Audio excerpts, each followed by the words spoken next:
Yeah, I noticed in your fight that now there's some interesting bit of refereeing going on. The referee, after checking on you after that, obviously, intentional headbutt, he ended up, restarting you guys on the feet and, kind of really changing, how that should have been dealt with. I had the chance to speak with a very experienced referee here in Virginia, and who's been reffing for 10 years, and he said that was completely off base. What are your thoughts on that? And are you taking any possible steps to possibly remedy that decision? Definitely, the ref there locally looked like an amateur with some of the things that he had done.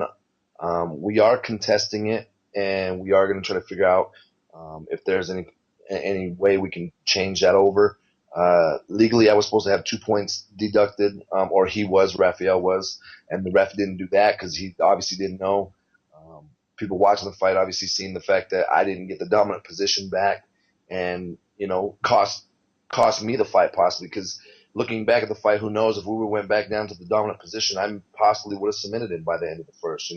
That was just the game plan, or not even the game plan, but that's just my game and how confident I was at that point. But obviously, things changed and I had to go out and fight the rest of the fight in autopilot. So Yeah. Did I noticed once he kept asking you almost immediately if you were ready to continue, as if like the fact that you've been intentionally headbutted was inconvenience to him, kind of. I saw you kind of asked him, hey, like what's going on? I think you probably asked if you were going back to the ground, and I believe I saw DeMarcus Johnson in your corner yelling at the ref. Asking him like what the hell he was doing. Um, I'd what did he say in the ring? Did he just tell you like, oh no, like I'm gonna restart you here? Like he didn't even like take a second to think. honestly, I don't remember that part of the Oh refing. well, yeah, Um, yeah, the one thing I remember bits and pieces of certain things. That's just how my mind happened and what got taken from me. But the one thing I do remember is being on my knees and looking over, seeing Jeremy Horn and Demarcus in my corner, and knowing, okay, I see that. Why are these guys in my corner? Okay, I'm in a fight. I look, I got my gloves on, I see the cage. I'm like, okay, I'm fighting. And I'm asking them, is everything cool? And they're asking me the same thing, and I'm like, yeah, everything's fine with me. So my body just, and that's the last thing I remember at that point with that stuff. Watching the fight, Demarcus and Jeremy were screaming so loud that people on national TV can hear them yelling at the idiot ref that did that. yeah, Telling them, hey, this is what has to happen. So looking back on it now and watching it, the ref looked like he was actually waiting for an answer from Jeremy or Demarcus to find out, like, okay, what do I do? What's next? Because they were trying to tell him, hey, he doesn't get the dominant position, or what the hell is going on? And the ref seemed confused at what to do next. He really did after watching the fight. yeah. Did your opponent after the fight say anything about the headbutt? I mean, I saw that he tweeted that he just was pretty hyped up, and I guess thought that a reverse headbutt was kosher. But did he apologize afterwards, or? Yeah, as he did come in the back, apologize. I didn't want to put that on record. I didn't want to make him seem like I'm blowing his spot up or that there was an actual intentional headbutt. Granted, whether he apologized or not, he intentionally did it, and he come back and he apologized about the headbutt. He said his emotions got running high, and in the middle of a fight, he didn't know what else to do. Me personally, when you apologize for something like that and admit to the fact of what was going on, I think he knew he was losing that fight or was about to lose, and the fastest way out of that was to do that. And I understand the fact too, like being in the middle of a fight, your emotions do run high. I don't fight with emotion like some people do, and maybe that's where it cost him his own. It cost him his own career, pretty much. I think in the sense of that people now look at him as a different type of fighter. Yeah. So, um, he did come back. He did say he was really apologetic about it and just saying, that's not me as a fighter, man. I really don't wish that upon anybody, and I'm sorry that it happened. So, I accepted his apology as a man. It takes a lot of balls to come out and say something like that. So. Right on. Has there been any talk about maybe you guys having a rematch, or are you just gonna kind of let that one, you know? There hasn't been any talk yet. I'm on a medical suspension. Yeah. One of my hands is broke. They wanted to double check. They gave me an MRI just to make sure my head and everything was set because I didn't really come to mentally until I was in the back. watching the fights, and I look over at DeMarcus. I'm like, damn, we're at the casino, huh? And he starts laughing, So they just want to keep a close eye on me and go from there. Once the medical suspension is over or 30 days has passed, Hmm. then there's contact. Then I can get back in contact with somebody, find out what's next. Yeah. Honestly, me personally, I have nothing against Raphael, but I fought him once. I showed Bellator and I showed the world what type of fighter I was, and he showed what type of fighter he was. And honestly, I wouldn't want to go back into a cage with someone that fights dirty because you never know if his emotions get high again. What's the outcome, or what else can happen this time? Because not only did the headbutt happen, but throughout the fight, there was illegal blows to the back of the head. There was illegal elbows. So, and the ref still didn't do anything about it. I'm not saying that was an intentional spot from Raphael himself, but I don't want to take that chance. I got the draw, and maybe if we meet later on in a tournament, or if they continue to have him, then that's the story. But other than that, I don't look forward to trying to fight somebody again as a dirty fighter. Right on. You've amassed a pretty extensive record so far. I see that at least what I can find online, you've been in the game since 2004. Correct. Having a 10-year pro, career. What are your thoughts on how stuff was at the beginning compared to now, and just how far the sport's progressed, man? Honestly, the 10-year career started off fast for me. Not all of those are professional fights. Granted, there was some controversy that happened way back, and I all of my fights are now professional. But um, being in the sport for 10 years, everything has progressed, man. You can't just be a fighter no more. You have to be skilled at some level. You can't just go in there and scrap like people used to be able to. Come right off the streets and get in there and bang. You have to have some sort of technical aspect to everything because that's the game. You got these kids coming in that are young and they just have this ferociousness behind them and they just go and there's no stopping them. So I only think it's going to grow. Like if we get the right people behind the sport and you know do certain things with it, I think it just can get better and better. Maybe one day paychecks can become boxing paychecks, 8 figures like Mayweather makes. Yeah. So Um, what initially got you into MMA?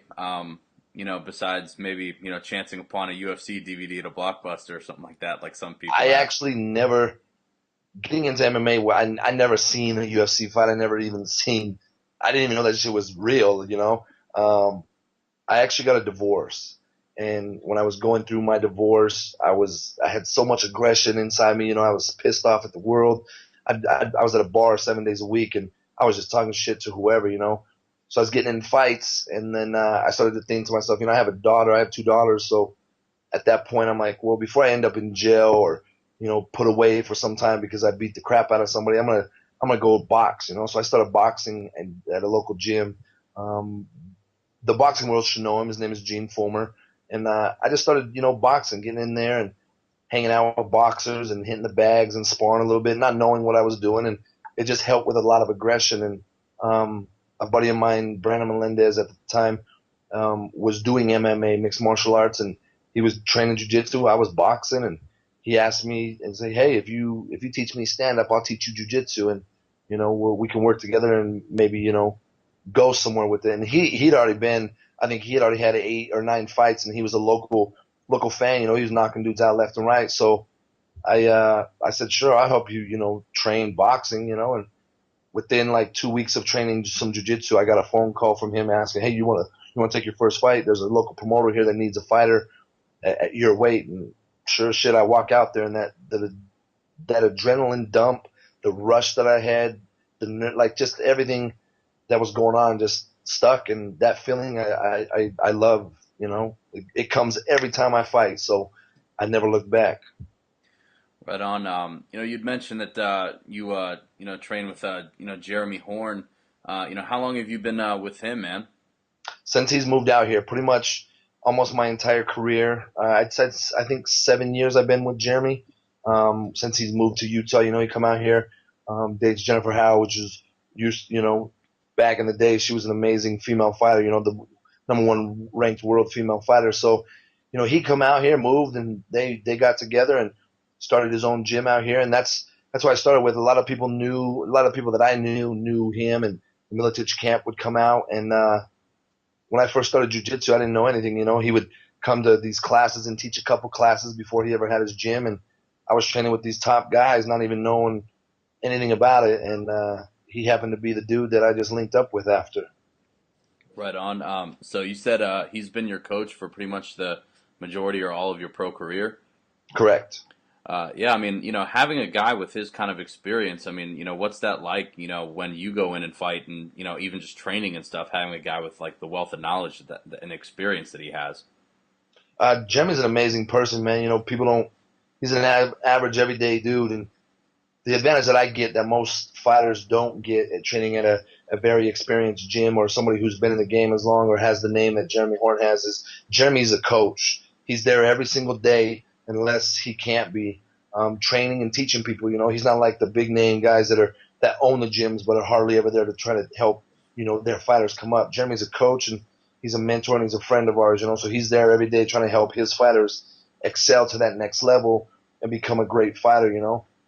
I think a lot of times we're bred like him, not only myself, but if you look at some of the people from our gym, we have 50 fights, and not all of them I would say would be professional, but still there were shows back here every week that we had that Jeremy's guys, one of us, one of our elite performers were inside that cage fighting every single week. So to have him there and the experiences I get with people that he brings along with him has only made my career a lot better.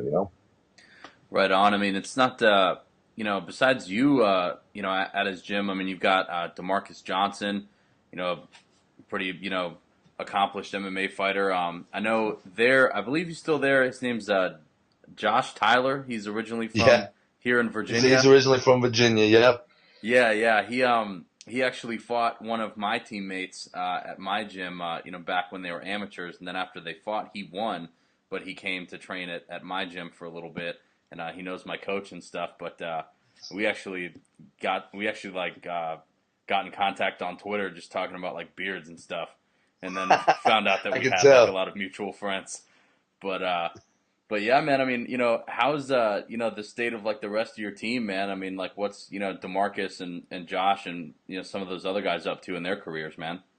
DeMarcus is getting back into some stuff. He suffered quite a few losses. I think 4 losses in a row. So he's just trying to get back on track to get everything right for himself. He's got some personal things going on in his life that he's getting together and just enjoying his own life temporarily before he tries to make a run back to the UFC. Josh, he's a little bit small. He coaches quite a bit, not as fighting as much. He's getting injured quite a bit. So I'm not sure what exactly goes on in his mind if he wants to continue fighting. I mean, more likely yes, but he's an amazing coach to the kids class that we have. So he does that for most of the time. We also got Sean O'Connell, who's a new UFC cat. Yeah. He'll be taking his second fight here shortly, or coming in July. So I know June, I think it is. So he's been with our camp for quite a while as well.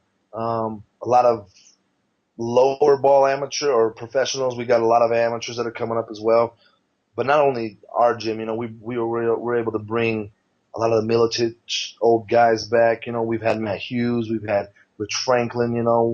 I've trained the likes of Tim Sylvia, all these guys, these amazing fighters that Jeremy's been around with, has helped, and we get to see those. They get to come to our gym all the time. Joe Dirksen comes quite often. We get a lot of these guys that come in to help us train. So, right on.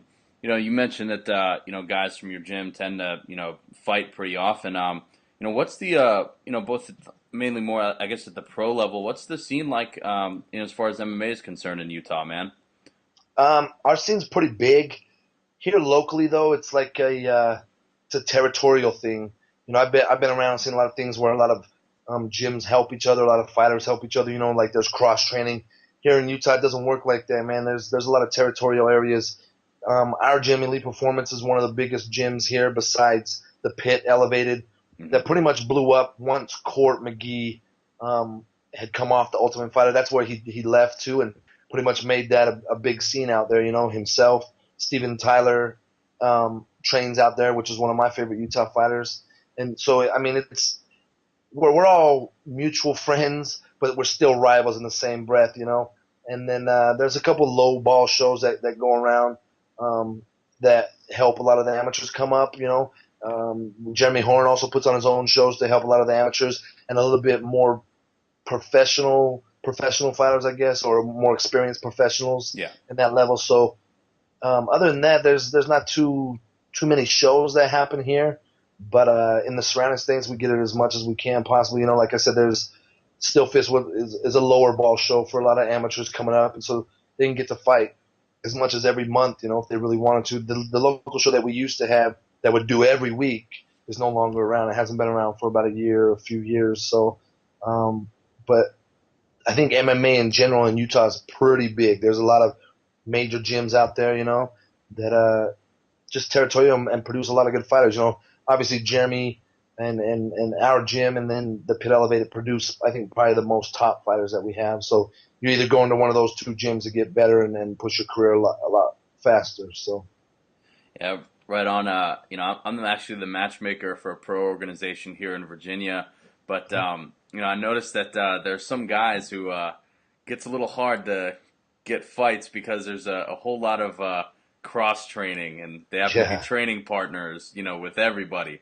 And yeah, I think maybe the approach that you guys have out there, which is come train with our team or train somewhere else, I think might honestly be a little better. Um, exactly. so that way, it gives guys less of a reason to say that they're friends with, a lot of different people. Yeah, Um, we do get some cross training. Like a couple dudes from the pit come to our gym, um, but most of the time, like there's no. If you get called to fight and you want to fight, like 90% of the time you're fighting. There yeah, are a few chumps out here that want to talk and run their mouth like they're the best in the state. But when it comes time to the man dance, they don't really dance. So they just keep on running their mouth. But those are the dudes that don't get calls that often because they're not always available to fight. So it's just yeah, like, all right, man, if you want to fight, then just let's fight. But other than that, most of the time, because there's so many gyms, so many competitions, so many territories around here, we pretty much are trying to establish who is the best gym. For a while there, Elite Performance was running the state of Utah, but now, the pit has brought some guys up, and we win our battles and we lose our battles just like any other gym. So it's doing pretty good, man. If you can get a fight, and there's fights that usually packed houses and a good stat card. So right on. There's usually a story behind, guys' nicknames and stuff. I guess the one that I've seen you running with now is the Slim Shady of MMA. I mean, I guess where did that come from, man? it was dubbed from Dana White himself when I made the appearance on season 7 of The Ultimate Fighter. Um, Him and Forrest Griffin, I guess, my mentor, the demeanor I possessed. I'm a white guy, walk around with an accent and talk like I'm from the hood. Like I just have that accent. Like some people on the phone think I'm a black guy, but so I think that's where that was dubbed in that sense. He walks around, he's got this hip hop mentality that just goes through it. And where I grew up, I was the minority, and so maybe just being around that environment and listening to all the slang and all that stuff has just made me who I am today. So, they said this dude is like the Slim Shady of MMA, and from there, from Dana White's dubbing it, that's where it stuck. So Right on. Obviously, you're coming off a fight where, the result of it really wasn't, what you were looking for. But, where do you see your career at this point, man? I just see him excelling. Day after the fight, I'm hanging out, and Monty Cox, my manager, texts me. He's like, you know what, Bellator loves you, and that fight just changed your career, man. So for me, that I mean, I took it as a positive thing. Hopefully, maybe my mind was all twisted. I'm just excited to be there, but I don't see it going down at all. I'm in a different world, and my life is piecing together the way I want it to be pieced together. So I'm in a happy place, and I don't see it going anywhere but up. And give me a full training camp and give me the right training and stuff like that. And not one heavyweight in Bellator division can fuck with me. So I look forward to just continue to moving on. Hopefully better places and just continue to drive up that ladder right there. Right on. Are you signed to an exclusive contract with Bellator right now, or are you free to fight in other That organizations? It was a non-exclusive contract because my manager does some good things, and it was just pretty much based off a performance level just to see Yeah.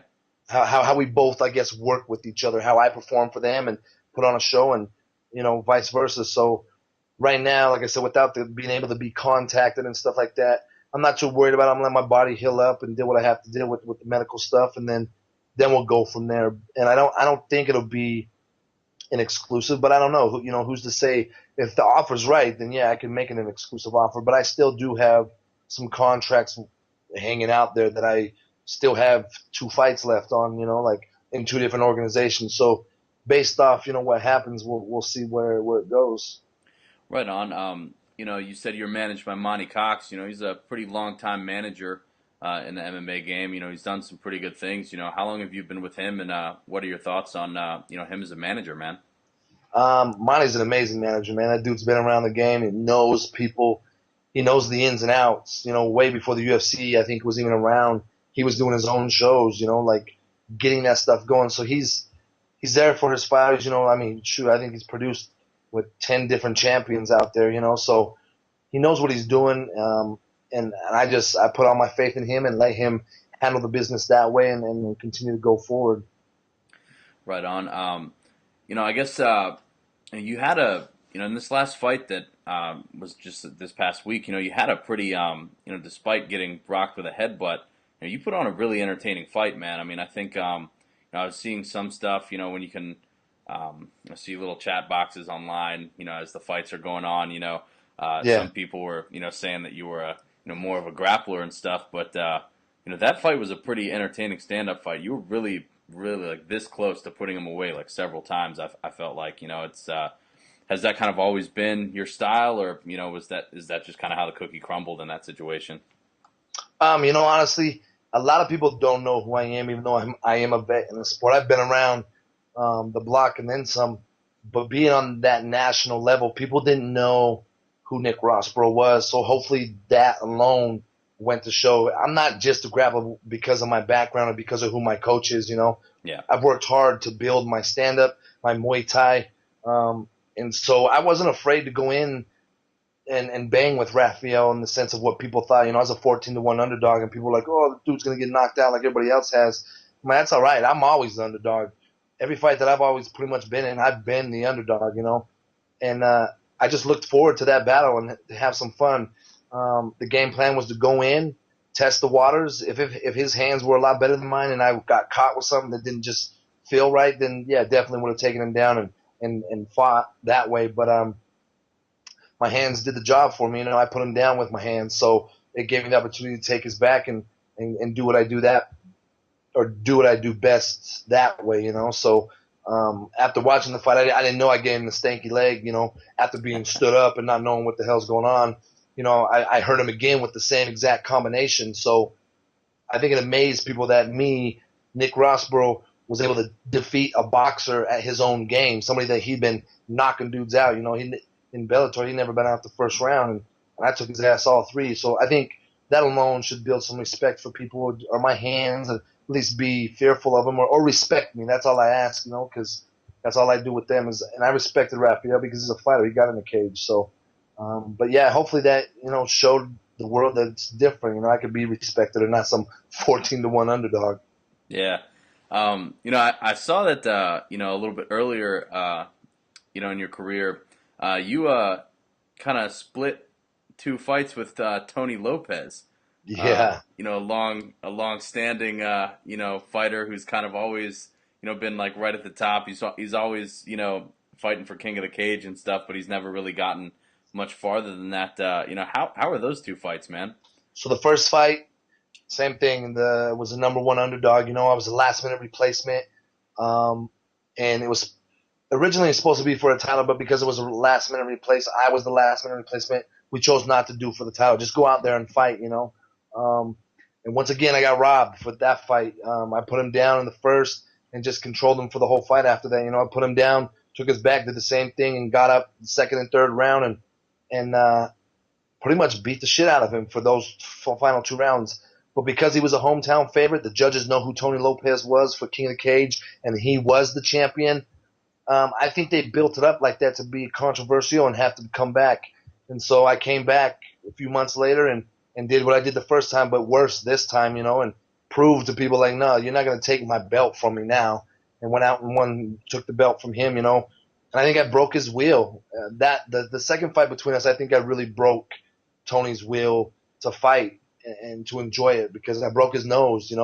Put him out in the first round again, and I went 5 rounds and just literally beat the living hell out of him for 5 rounds. The second fight to where he goes out the next fight and does some illegal bullshit as well. So I think the second fight between us broke his will, and he didn't really respect who I was as a person. And I had to go out and earn the respect again. So.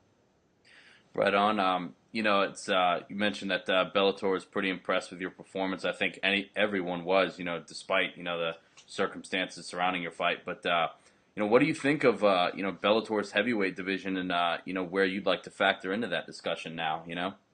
Like I said, if you give me a proper training camp and not these short training camps, most of my career because of the records, people don't want to fight me, or it's hard to get into certain divisions. Getting into the UFC has been hard for me because they don't want to put someone in there like me and have these guys fight me, or the record's just too bad for them, or the record's not what they're looking for.